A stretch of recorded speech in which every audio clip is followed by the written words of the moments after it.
آج کی یہ محفل اصلاح عقائد و اعمال کے حوالے سے انعقاد پذیر ہے، جس میں آپ اور ہم سب حاضر ہیں۔ رات کا آخری پہر شروع ہو چکا ہے۔ میرا اللہ میری اور آپ سب کی حاضری کو شرف قبولیت عطا فرمائے، آمین آمین۔ اور اللہ اہل سنت کو شعور عطا فرمائے کہ ہم اپنی محفلوں کو اس وقت ختم کر دیں جب لوگ آسانی کے ساتھ فجر کی نماز کے لیے اٹھ سکیں۔ اتنی دیر تک لوگوں کو جگائیں کہ جو نہیں پڑھتے وہ تو سوتے ہی رہیں، جو پڑھنے والے ہیں اس دن وہ بھی فجر نہ پڑھیں۔ ایسی محفلوں سے کوئی فائدہ نہیں اللہ کے بندو۔ اور جلسہ کرنے والے اور لیٹ کرنے والے اگر اتنا لیٹ کریں کہ فجر پڑھنے والے بھی فجر نہ پڑھیں تو فجر نہ پڑھنے والے کو اس کا گناہ تو ملے گا، وہ سب کا گناہ جن جن کی فجر جلسے والوں کی وجہ سے گئی ہے سب کا وبال جلسے والوں کے سر پہ آئے گا۔ تو اب آپ نکلے تھے ثواب اکٹھا کرنے کے لیے اور آپ نے جمع کیا گناہ، اس لیے ہاتھ جوڑ کر اللہ کا واسطہ دے کر کہتا ہوں کہ اپنے جلسوں کو وقت پہ شروع کرو، وقت پہ ختم کرو، اور ایک معیار بناؤ۔ یہاں تک کہ حدیث پاک میں آیا ہے کہ اگر رات بھر نفل پڑھنے کی وجہ سے صرف فجر کی جماعت چھوٹتی ہے تو وہ نفل تمہارے لیے پڑھنے کی اجازت نہیں۔ جب نفل نماز کی وجہ سے فجر کی جماعت چھوٹے تو اللہ کے رسول نے وہ نفل پڑھنے سے روک دیا، تو یہ جلسے جس کی وجہ سے فجر کی نماز جائے، ہمیں اہمیت نہیں پتا ہے، ہمیں پتہ نہیں ہے نماز کس چیز کا نام ہے۔ اللہ کے رسول علیہ السلام نے فرمایا کہ مومن اور منافق کے درمیان جو فرق کرنے والی چیز ہے وہ نماز ہے۔ میں کوئی غصے میں نہیں ہوں، کوئی ناراض نہیں ہوں آپ سے، لیکن میں آپ سے یہ عرض کرنا چاہتا ہوں کہ آپ کو نہیں پتا ہے کہ نماز کی اہمیت کیا ہے۔ میرے آقا صلی اللہ علیہ وآلہ وسلم نے فرمایا کہ جس نے صرف ایک وقت کی نماز جان بوجھ کر چھوڑ دی، جان بوجھ کر ایک وقت کی نماز جس نے چھوڑ دی، گویا کہ اس نے ساری دنیا کے انسانوں کو قتل کر دیا۔ ساری دنیا کے انسان کے قاتل کو جو عذاب ملے گا، اپنے ماں باپ کے قاتل کو جو عذاب ملے گا، جان بوجھ کر ایک وقت کی نماز چھوڑنے والے کو وہ عذاب دیا جائے گا۔ میری قوم کو نہیں پتا ہے۔ آپ جانتے ہیں ایک مرتبہ سیدنا فاروق اعظم رضی اللہ تعالیٰ عنہ، فاروق اعظم رضی اللہ تعالیٰ عنہ نے ایک مرتبہ فجر کی نماز پڑھائی، اور نماز فجر پڑھانے کے بعد آپ نے دیکھا کہ ایک صحابی، مشہور صحابی، وہ جماعت میں موجود نہیں ہے، فجر کی جماعت میں موجود نہیں ہے۔ تو اس وقت امیر المومنین، غیظ المنافقین، امام المجاہدین، جانشیر دوم فاروق اعظم رضی اللہ تعالیٰ عنہ مسجد سے فارغ ہو کر اس صحابی کے گھر تشریف لے گئے، اور وہاں جانے کے بعد سیدنا فاروق اعظم رضی اللہ تعالیٰ عنہ نے دستک دی، وہ اٹھ کر کے آئے تو مصلی پر ہی بیٹھے ہوئے تھے۔ فاروق اعظم نے پوچھا کہ آج فجر کی نماز تم نے کیوں ترک کر دی اور تم سے فجر کی نماز کیوں چھوٹ گئی؟ تو انہوں نے کہا امیر المومنین، آج میرے دل میں خیال آیا تھا کہ میں نفل نماز پڑھوں، آج رات نفل نماز پڑھنے کا میرا دل چاہتا تھا، میں آدھی رات تک کے نفل پڑھتا رہا، اور نفل پڑھنے کے بعد پھر میں سو گیا، اس وجہ سے میری جماعت چھوٹ گئی۔ جلسے کی وجہ سے نہیں چھوٹی، مشاعرے کی وجہ سے نہیں چھوٹی، نماز نفل کی وجہ سے فجر کی جماعت چھوٹ گئی، وہ بھی نماز نہیں چھوٹی، صرف جماعت چھوٹ گئی۔ فاروق اعظم نے غصے ہو کر فرمایا کہ تمہارے آدھی رات نفل پڑھنے سے بہتر تھا کہ تم عشاء پڑھ کے فوراً سو جاتے اور فجر کی نماز جماعت کے ساتھ ادا کرتے۔ میرے پیارے آقا صلی اللہ علیہ وسلم کے دیوانوں، سنیوں، اپنے حال پر رحم کرو، اپنے حال پہ، اپنے بچوں پہ رحم کرو، اپنی آخرت پر رحم کرو، اپنی قبر کی زندگی پہ رحم کرو۔ یہ دنیا کے اندر یہ سب یہیں پر رہ جائے گا، بڑی بڑی باتیں یہیں پہ رہ جائے گی، بڑی بڑی باتیں یہیں پہ رہ جائے گی، بڑے بڑے ڈائلاگ یہیں پہ رہ جائیں گے، بڑے بڑے محاورے یہیں پہ رہ جائیں گے۔ اللہ اکبر! میرے آقا صلی اللہ علیہ وآلہ وسلم کے فرمان کا مفہوم ہے۔ اللہ اکبر، ایک وادی ہے، اس حدیث کو فقیہ ابو اللیث سمرقندی نے اپنی کتاب میں لکھا ہے، ایک وادی ہے، اس وادی کا نام وادی لملم ہے، ایک وادی اس کا نام وادی لملم ہے، اور اس میں اتنی گرمی ہے، اتنے عذاب ہے کہ اتنے عذاب پوری جہنم میں اور جگہ نہیں، سب سے زیادہ عذاب وادی لملم کے اندر ہے۔ اللہ کے حبیب علیہ السلام فرماتے ہیں جو وادی لملم ہے اس میں موٹے موٹے بچھو، اور وہ بھی اتنے موٹے موٹے جیسے اونٹوں کی طرح، اونٹ کی طرح بچھو موٹے نہیں ہوتے، بچھو تو صرف ہاتھ بھر کے ہوتے ہیں یا انگوٹھے بھر کے ہوتے ہیں، بالشت بھر سے زیادہ کبھی بچھو نہیں دکھتے، لیکن اللہ کے حبیب غیب دا نبی صلی اللہ علیہ وآلہ وسلم نے ارشاد فرمایا کہ اونٹ کی طرح، بختی اونٹ کی طرح موٹے موٹے بچھو ہیں، اور ان کی لمبائی 1 مہینے کی مسافت ہے، یعنی 1 مہینے لمبائی میں انسان جتنا دوڑ سکتا ہے یا گھوڑا جتنا دوڑایا جا سکتا ہے اتنے لمبے لمبے بچھو ہیں، اور ان کے منہ میں 70 ڈنک ہے، 70 ڈنک، اور ہر ڈنک کے ساتھ ایک زہر کی تھیلی ہے، جب وہ کسی کو ایک ڈنک ماریں گے تو 70 سال تک کے وہ زہر اس کے جسم میں گھومتا رہے گا، 70 سال تک کے وہ زہر اس کے جسم میں گھومتا رہے گا۔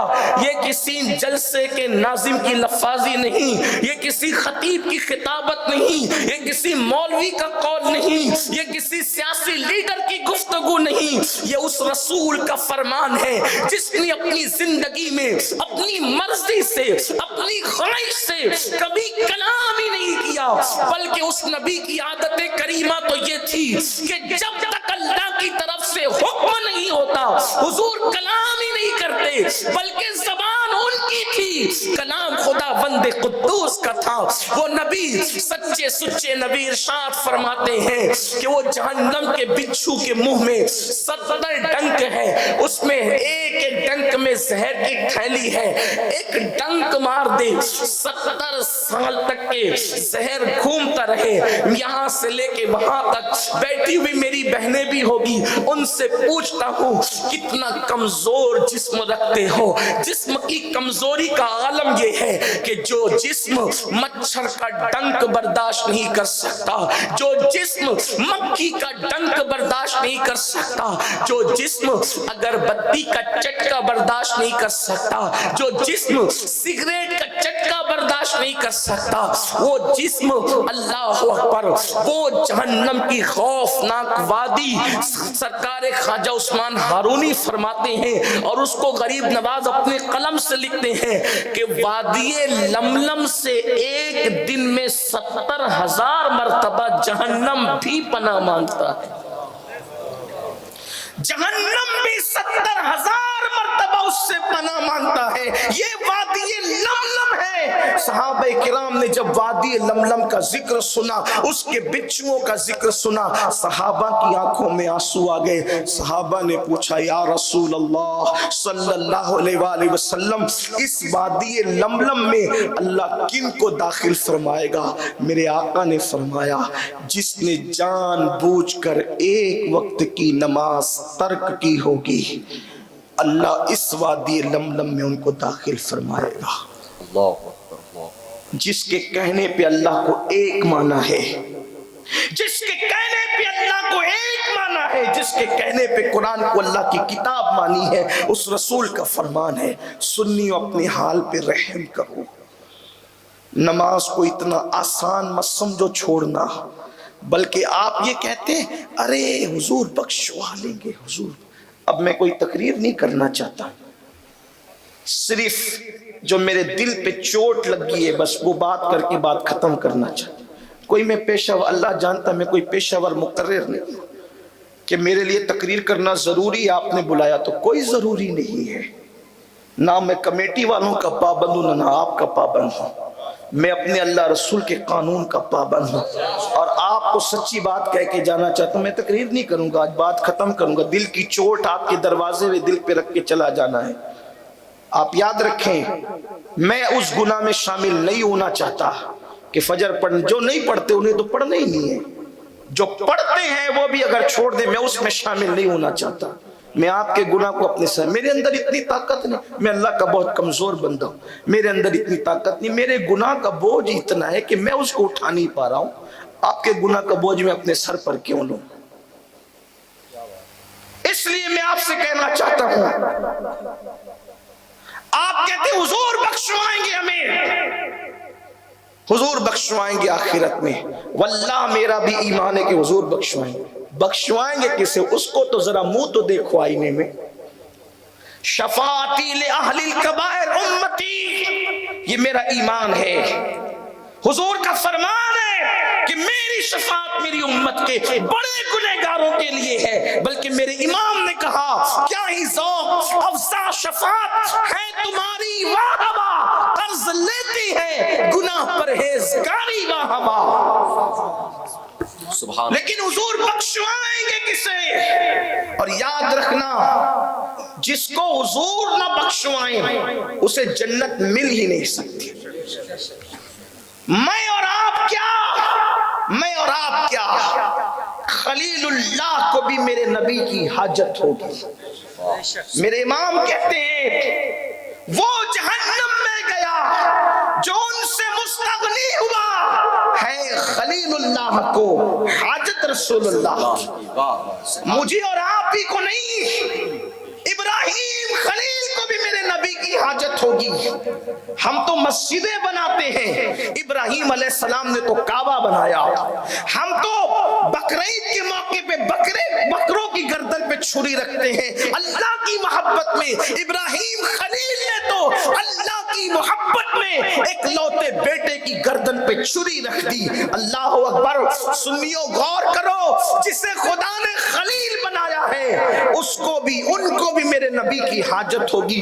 جب تک حضور کی نظر کرم نہ ہو وہاں کس کی بگڑی نہیں بنے گی. حضور کی نظر کرم ضروری ہے. اب ہم کہتے ہیں حضور ہمیں بخشوائیں گے, حضور ہمیں معاذ اللہ کیا یہ سمجھ رکھا ہے, اگر میرے جملے تلخ لگے تو معاف کرنا, کہ ہمیں بخشوانا حضور پر کوئی فرض اور واجب ہے؟ یہ سمجھ رکھا ہے. جب تک حضور نہ بخشوائے کسی کو جنت نہیں ملے گی. لیکن اللہ کے رسول جو بخشوانے والے, قیامت میں صرف ایک ہی سہارا, ایک سہارا قیامت میں ایک ہی سہارا ہے, اور وہ حضور کا سہارا. بے شک سبحان اللہ. وہاں تو انبیاء کرام کی کیفیت کیا ہوگی آپ کو ہمیں کیا پتہ ہے. ہم تو یہاں شاعری کرتے ہیں نا کہ اس کا چہرہ دیکھو جنت ملے گی اور اس کا چہرہ دیکھو جنت ملے گی. جن کے چہرے دکھا کے جنت بانٹتے ہو کیا وہ بھی جنت میں جائیں گے؟ اس کی کوئی گارنٹی ہے؟ ہم قوم کے ساتھ چٹنگ کیوں کر رہے ہیں؟ جن کو رسول اللہ نے جنت کی بشارت دی تھی وہ پوری رات رویا کرتے تھے.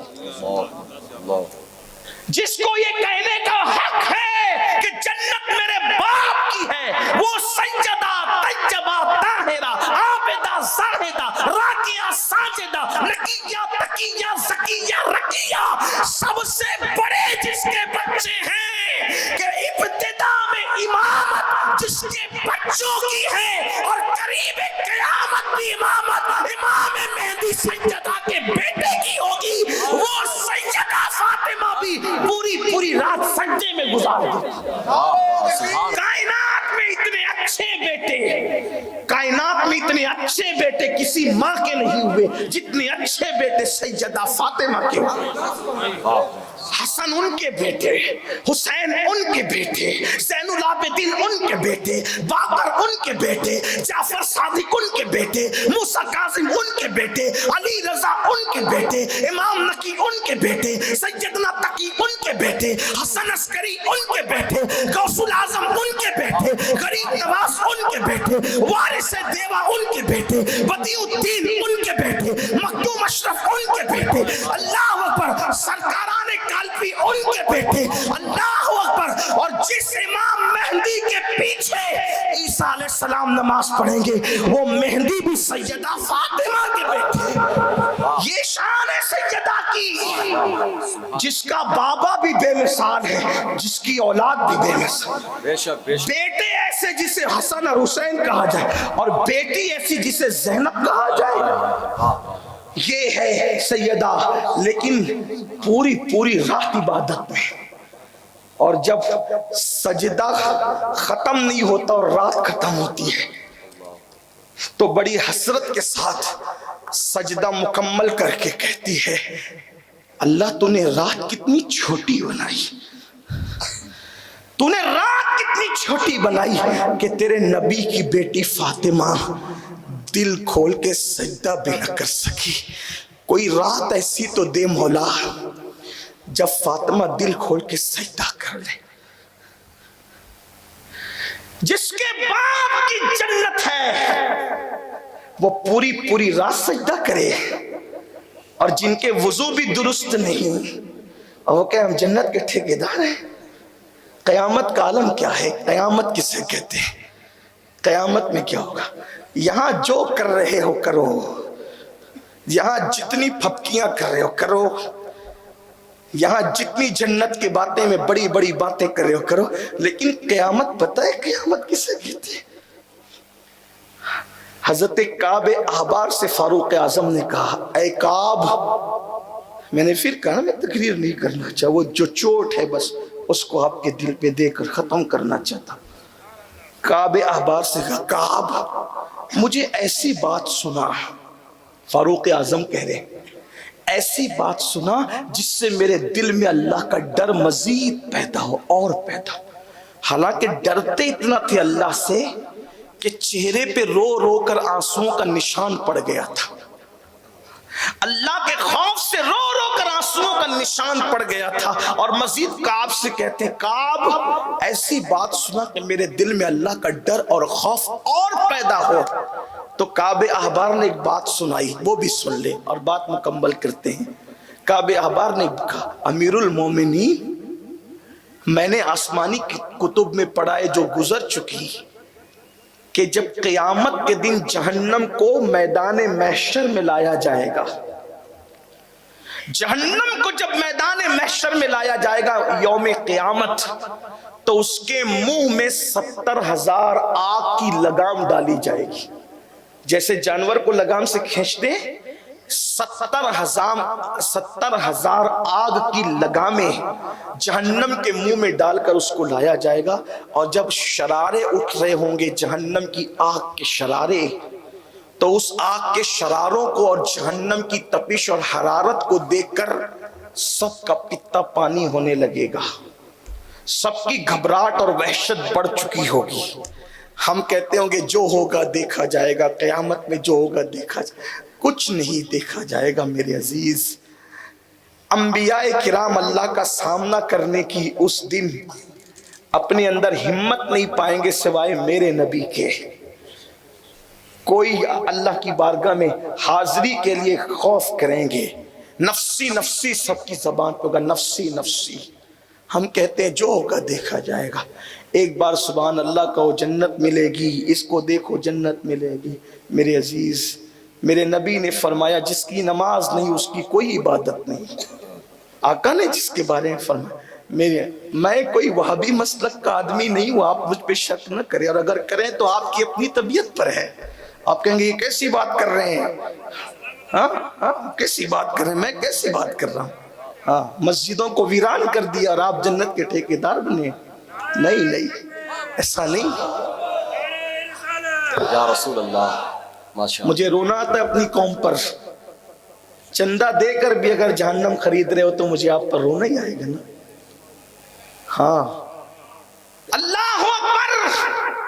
کعب احبار کہتے جب جہنم کو لایا جائے گا 70,000 لگامیں ڈال کر، لوگوں کے پتے پانی ہو رہے ہوں گے، لوگوں کے چہرے پہ ہوائیاں اڑ رہی ہوگی، اور لوگوں کا تو کوئی بیان ہی نہیں۔ کعب احبار کہتے امیر المومنین، جب جہنم کا دیکھتا ہوا وہ عذاب اور وہ شعلے ابراہیم خلیل اللہ دیکھ لیں گے تو ابراہیم خلیل اللہ اپنے گھٹنوں کو زمین پہ رکھ دیں گے اور اللہ سے عرض کریں گے، اللہ آج تیرا ابراہیم تجھ سے صرف اپنے لیے تیری امان چاہتا ہے، آج میں کسی کے لیے کچھ نہیں مانگتا۔ جس نے اللہ کی محبت میں اپنے بیٹے کی گردن پہ چھری رکھی تھی، جس نے اللہ کے حکم پر بیوی بچوں کو وادی غیر ذی زرع میں چھوڑ دیا تھا، جس نے کعبہ بنایا تھا، کعبہ جو اللہ کی محبت میں آگ میں کود گیا تھا، اس دن ابراہیم خلیل جیسے پیغمبر اللہ کے خوف سے گھٹنے زمین پہ رکھیں گے، آج میں تیری امان چاہتا ہوں، مجھے امان دے۔ سوچو کیا ابراہیم علیہ السلام کے پاس عبادتیں نہیں، عبادت والے لوگ، بلکہ عبادت تو اپنی جگہ ہے، معصوم لوگ جنہوں نے ایک سیکنڈ بھی اللہ کی مرضی کے خلاف نہیں گزارا، وہ ابراہیم خلیل بھی کہیں گے آج امان چاہیے۔ ہمارا کیا حال ہوگا؟ زنا کے اڈوں کو آباد کرنے والوں کا کیا حال ہوگا؟ شراب کے اڈوں کو آباد کرنے والوں کا کیا حال ہوگا؟ داڑیاں مڈا کر گٹروں میں پھینکنے والوں کا کیا حال ہوگا؟ قیامت میں جو ہوگا دیکھا جائے گا۔ پہلا اور آخری امتحان ہوگا، دنیا کے امتحان میں ناکام ہو جاؤ پھر موقع ملے گا امتحان دینے کا، قیامت کے امتحان میں ناکام ہو گئے سیدھا جہنم، اس کے بعد کوئی چانس نہیں، فرسٹ اینڈ لاسٹ چانس ہوگا۔ سنیو جتنا پچھتانا ہے پچھتا لو، جتنا رونا ہے رو لو، جتنا احساس کرنا ہے کر لو۔ خلیل اللہ اپنے گھٹنے زمین پہ رکھ کے کہیں گے مجھے امان دے دی اللہ، میں اپنے لیے امان چاہتا ہوں۔ کعبہ آبار کہتے ہیں امیر المومنین، صرف خلیل اللہ کا یہ حال نہیں ہوگا۔ موسیٰ کلیم اللہ وہ جہنم کا عذاب دیکھ کر اللہ سے کریں گے اللہ تو مجھے جو پیار کی باتیں کرتا تھا، من جانب الطور الایمن وقربناہ نجیہ، کہ موسیٰ ذرا تو طور کے دائیں طرف آ تاکہ میں تجھ سے پیار کی باتیں کروں، سرگوشی کروں۔ اللہ تو مجھ سے جو پیار کی باتیں کرتا تھا نا میرے مولا، اسی کلام کا واسطہ آج اپنے کلیم کو موسیٰ کو تو امان دے دے، میں آج کسی کے لیے کچھ نہیں مانتا۔ فاروق اعظم اور رو پڑے، یہ نبیوں کا حال ہوگا قیامت میں، یہ قیامت میں یہ ابتدائی حال ہے قیامت کا، میدان محشر کا۔ پھر کہتے ہیں کعب امیر المومنین عیسیٰ علیہ السلام اپنا سر زمین پہ رکھ کے اللہ سے کریں گے اللہ آج تیرے عیسیٰ کو تو امان دے دے۔ عیسیٰ صرف اپنے لیے امان چاہتا ہے، عیسیٰ علیہ السلام کہیں گے مولا آج میں میری ماں مریم کے لیے بھی تجھ سے کچھ نہیں مانگتا، آج میں میری ماں مریم کے لیے بھی تجھ سے کچھ نہیں مانگتا، تو صرف تیرے عیسیٰ کو امان دے دے۔